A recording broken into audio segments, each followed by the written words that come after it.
Hi everybody, welcome to the very first installment of Wine versus Wine. My name's Carrie, and each episode I am going to taste two wines and give you my thoughts on them. One is going to be a wine that I know fairly well, and the other one is going to be a wine that's been recommended to me by a friend. Now, I just want to say at the beginning that I am an amateur wine drinker. I'm not going to use any crazy highbrow wine terms or ridiculous flavors. I'm just going to give you my basic thoughts on what I smell and what I taste. All these wines are relatively inexpensive, and they should be things that are well within the budget of each of you, I would hope. So, the first one I'm going to do is called a Frappato, which is a Sicilian grape that is grown primarily in the southwestern portion of Sicily. And it is known for being a light-bodied wine, often good during the summer. If you want to get something that is a good red wine to go with lighter dishes, then this is a perfect wine for you. So the winemaker is called Tami, and here's the label for you. And I've already poured myself a glass of it, so let's go ahead and take a look. Now, I like to swirl wine beforehand because if you get more air in there, it really brings out more of the aromas of it. I'm pretty clumsy, so I usually just put the glass on a hard surface and swirl it around. Hopefully I won't spill any on myself. Not that it hasn't happened before, but it reduces the chance that it will. So, swirl it around a little bit. Now you see it's got a, I'm not sure how good my camera is, but it's got a not too deep red color. I'm going to smell it. So that, what I get off of that are some nice berries on the nose, mostly cherry, possibly a little strawberry as well, although again, not in too sweet a way, and just a little bit of earthiness to it. Let me go ahead and take a sip of it.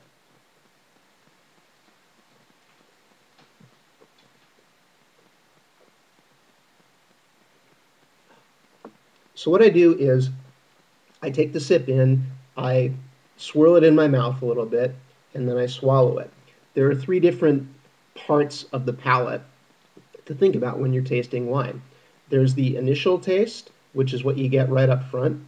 There's the mid palate, which is what it sounds like, the middle of the mouth. And then once you swallow it, there's the aftertaste, also known as the finish.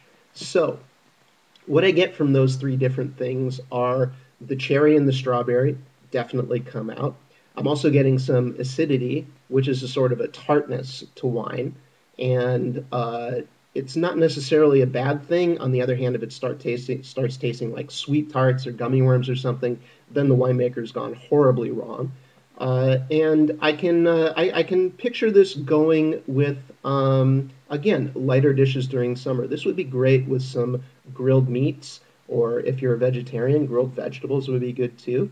And it's just a really nice light drinking wine. Costs about $12 to $15 depending on where you buy it. But this is a very pleasant wine to drink. And I'm now going to drink the rest of the glass just to show how much of an alcoholic I am.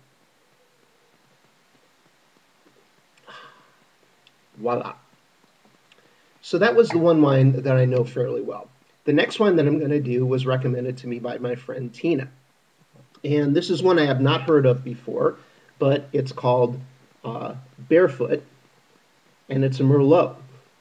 Now, I don't know how many of you saw the movie Sideways, but Merlot got a really bad reputation from the movie Sideways, and unnecessarily so. Like many of the grapes out there that get produced, there are bad versions and there are good versions. And California for a while had some really bad Merlots that were just aimed at the mass market and did not taste very good at all. And I actually have a quote from the movie Sideways that kind of illustrates this. He described Merlot as tasting like the back of an effing LA school bus, and he says that it tastes like they crushed it up with leaves and mice and then wound up with this rancid tar and turpentine BS. So that's kind of an extreme version, but Merlot tended to be something that was just, for the mass market, overly fruity, overly concentrated, which means that it concentrated actually is something that is a technical term in winemaking, but you can kind of get the idea of what it tastes like as well. But Merlot's making something of a comeback in California. That style is not necessarily there anymore, and you can find some good ones out there as well. So, my friend Tina has given me this one. I'm going to go ahead and pour it, and I'm sure that Tina has given me something good to try. So we'll probably see something that's the opposite of what you get in Sideways here. So you look at the color a little bit. It's a nice dark color, which is what you get with Merlots a lot of the time. Not too dark like you get with some of the other grapes like Syrah and Petite Syrah, but still a nice color. So I'm going to swirl it around a little bit. Going to smell it.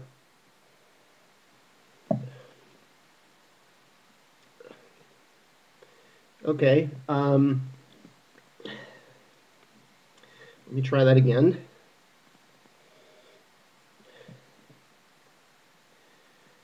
Okay. I smell something like wood in there. I gotta admit, there's a little bit of that school bus in it too.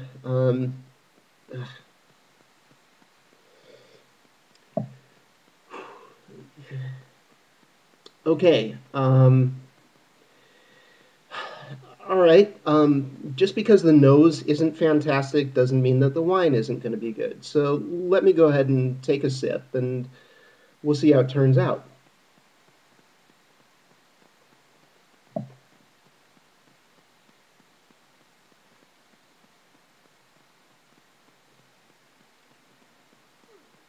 Uh, uh,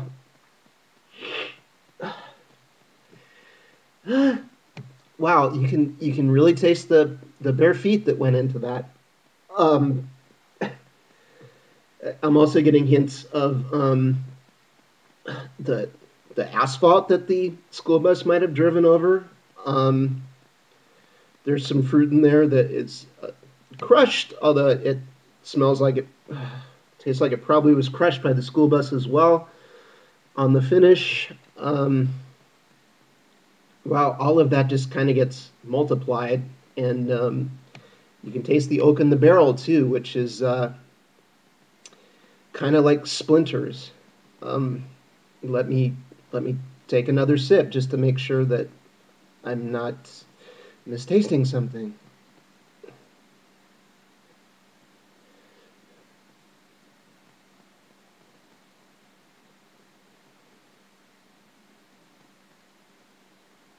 Mm.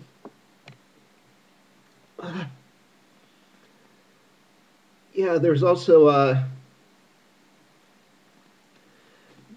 kind of a taste of lemon rind in there, but without any of the lemony goodness to it. Um, oh boy. Um, all right, all right. Food pairings. What would I serve this with? Uh,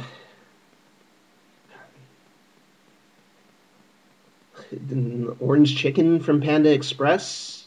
Um, uh, Something you find in the supermarket frozen section. Um, Man, that has set my palate back 20 years right there. Uh, I, all right. Tina, what the fuck did you give me?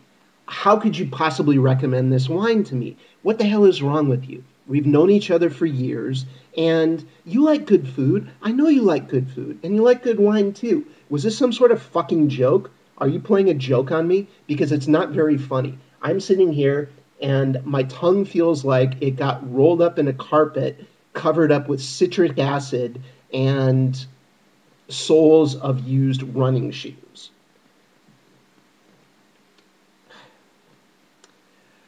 Anyway, in my opinion, therefore, in this installment of Wine versus Wine, we're going to go with the Frappato.